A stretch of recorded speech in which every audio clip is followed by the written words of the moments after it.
अस्सलाम वालेकुम नाज़रीन, मैं हूँ आपका मेज़बान शिराज हुसैन और आज की व्लॉग में बात करेंगे एक जो हमला हुआ है पाकिस्तान तहरीक इंसाफ के उम्मीदवार रिहान ज़ेब खान के ऊपर। बाजौड़ से उनका ताल्लुक था, उनके ऊपर कातिलाना हमला हुआ है और वो उनका कत्ल कर दिया गया है। वो आज़ाद हैसियत के थ्रू आज़ाद हैसियत में इलेक्शन लड़ने जा रही थी पाकिस्तान तहरीक इंसाफ की तरफ से। नाज़रीन, ये जो कत्ल हुआ है इसका कोई खमियाजा कौन भुगतेगा? कोई भी नहीं। ये बातें सिर्फ की जाएगी पुलिस की जानिब से कि तफ्तीश के लिए टीम बना दी गई है और जो स्टार्टिंग की रिपोर्ट है वो ये आई है सामने, और वो एक रैली में शिरकत कर रहे थे या अपनी कैंपेन चला रहे थे, उसके अंदर उनके ऊपर हमला हुआ है। ये सारी चीजें होगी। नाज़रीन, अगर मैं आपके सामने जिक्र करूं, जो पाकिस्तान के पहले वजीर आजम थे लियाकत अली खान साहब, जब उनका कत्ल हुआ था और जब उनका केस अदालत में चला गया तो अदालत के अंदर अटॉर्नी जनरल साहब ने कहा कि माय लॉर्ड, उन केस का जो उनके कत्ल का जो वाकया है, उनकी जो फाइल हमने बनाई थी वो फाइल गुम हो गई। और जब उन्होंने ये अल्फाज कहे तो वो केस उधर ही ख़त्म हो गया और बंद हो गया, और फाइल गुम हो गई और उसके साथ साथ वो केस भी ख़त्म हो गया।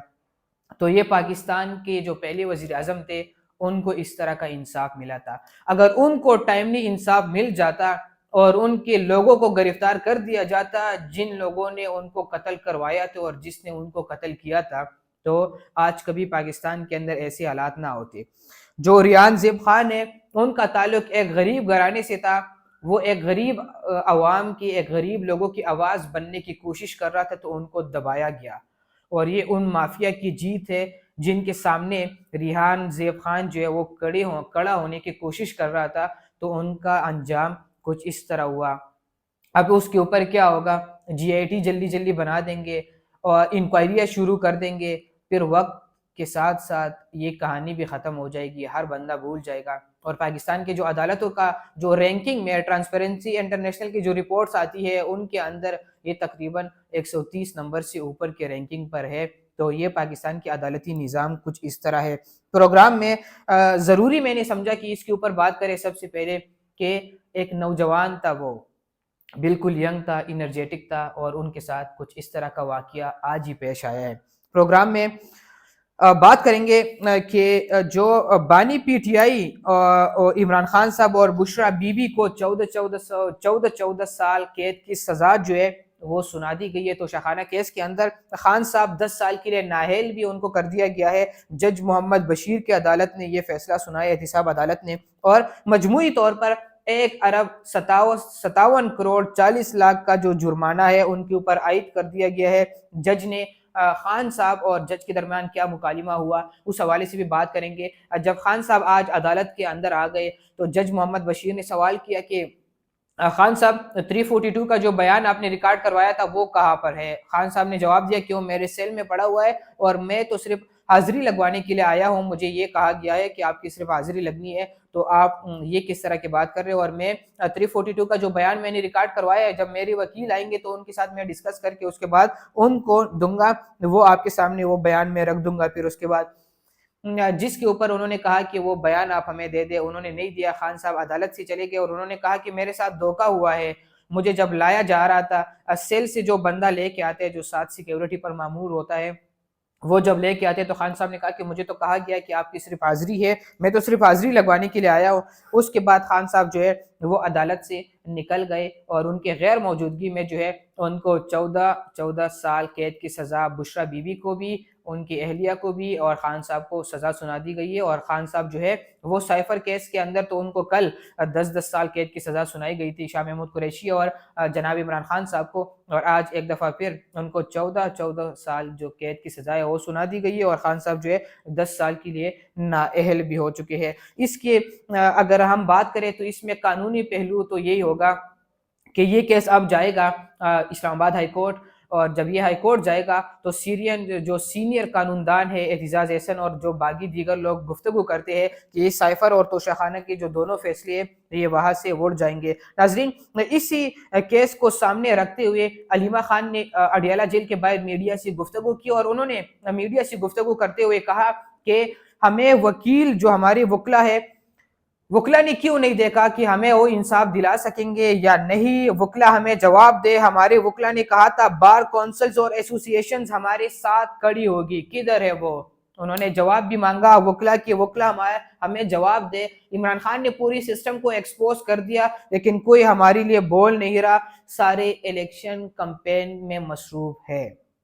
नाजरीन, इसी का जिक्र मैं बार बार अपनी वीलॉग्स में करता हूँ कि जो पाकिस्तान तहरीक इंसाफ की लीगल टीम है वो उनको टिकट्स मिल गए हैं और ज्यादातर लोग जो है इस्लामाबाद के अंदर मौजूद ही नहीं है। कौन जाएगा अडियाला जेल रावलपिंडी हर रोज, कौन जाएगा इस्लामाबाद हाई कोर्ट, कौन जाएगा इस्लामाबाद के अंदर शहरी इख्तियार के अंदर जो पाकिस्तान की सबसे बड़ी अदालत है सुप्रीम कोर्ट, कोई यहाँ पर मौजूद ही नहीं है। और जितने भी लोग हैं वो आज़ाद हैसियत से इलेक्शन लड़ रहे हैं और उनको टिकट्स जो है वो तहरीक इंसाफ की तरफ से मिल चुके हैं। अब उन्होंने अपनी इलेक्शन कैंपेन चलानी है, वो यहाँ पर नहीं आ सकते कि वो खान साहब की केसेस चलाए, रोज रोज जाए, सुबह जाए, शाम तक अदालतों में बैठे रहे। या वो इलेक्शन कैंपेन चलाएंगे या वो खान साहब के केसेस चलाएंगे, आगे बढ़ाएंगे। तो ये आज अलीमा खान ने भी, जो खान साहब की बहन है, उन्होंने भी ये गिला किया अडियाला जेल के बाहर कि हर बंदा अपने इलेक्शन कैंपेन के अंदर मसरूफ है। नाजरीन, इसी हवाले से आज बिलावल साहब ने भी एक तकरीर की है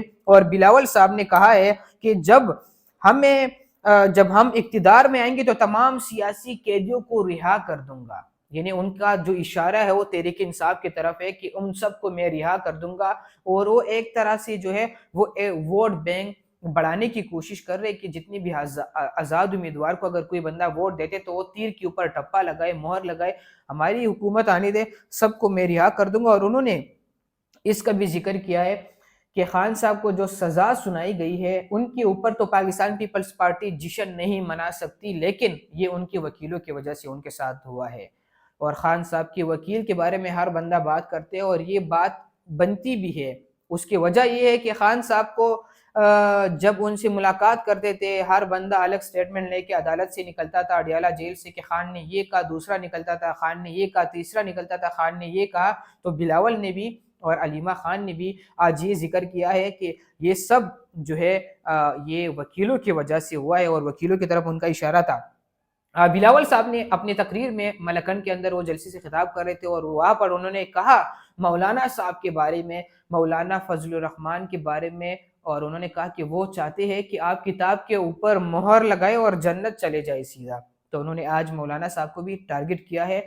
उन्होंने हर बंदे को निशाने पर रखा हुआ है। खान साहब के ऊपर भी तनकीद करते हैं, नून लीग के ऊपर भी तनकीद करते हैं, मौलाना के ऊपर भी शुरू हो गए और चाहते हैं कि जो आज़ाद उम्मीदवार जितने भी लोग खड़े हैं वो उनको वोट ना मिले, वो सिर्फ पाकिस्तान पीपल्स पार्टी को वोट मिले। और जब हम इक्तिदार में आएंगे तो तमाम सियासी कैदियों को रिहा कर दिया जाएगा। नाज़रीन, प्रोग्राम में इलेक्शन कमीशन के बारे में मैं जिक्र करूंगा कि इलेक्शन कमीशन की तरफ से जो ड्यूटियां लगती है आम तौर पर, और उसके अंदर असातिज़ा की ड्यूटियां भी लगती है, जो सरकारी टीचर्स होते हैं। टंडो वाला यार के अंदर दो असातिज़ा थे, प्राइमरी टीचर थे, वो जो है वो इंतकाल कर गए थे। एक का इंतकाल 9 अगस्त को हुआ था, दूसरे का इंतकाल 8 जनवरी को हुआ था।